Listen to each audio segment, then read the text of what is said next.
Hi hello നമസ്കാരം. നമ്മുടെ ഇന്നത്തെ റെസിപ്പി പാലട പായസമാണ്. വളരെ സിമ്പിളായിട്ട് നമുക്കിത് ഉണ്ടാക്കിയെടുക്കാം. ഞാൻ യൂസ് ചെയ്തിരിക്കുന്നത് പാലട പായസത്തിൻ്റെ മിക്സാണ് ഞാനിവിടെ യൂസ് ചെയ്തിരിക്കുന്നത്.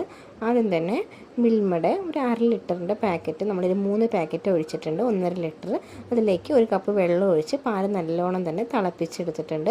പാൽ നല്ലോണം തിളച്ച് വന്ന ശേഷം നമ്മുടെ പാലട പായസത്തിൻ്റെ മിക്സ് നമുക്ക് അതിലേക്ക് ചേർത്ത് കൊടുക്കാം. നല്ല രീതിയിൽ തിളച്ച് വന്ന ശേഷം നമ്മളത് ചേർത്ത് കൊടുത്തിട്ടുണ്ട്.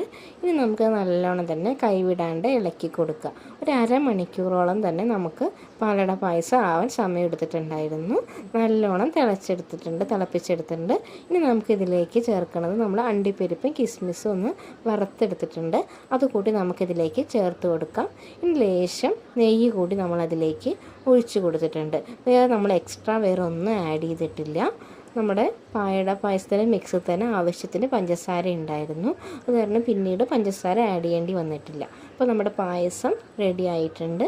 അപ്പോൾ എല്ലാവർക്കും ഇഷ്ടമായി എന്ന് കരുതുന്നു. വീഡിയോ ഇഷ്ടമായെങ്കിൽ ലൈക്ക് ചെയ്യുക, ഷെയർ ചെയ്യുക, സബ്സ്ക്രൈബ് ചെയ്യുക.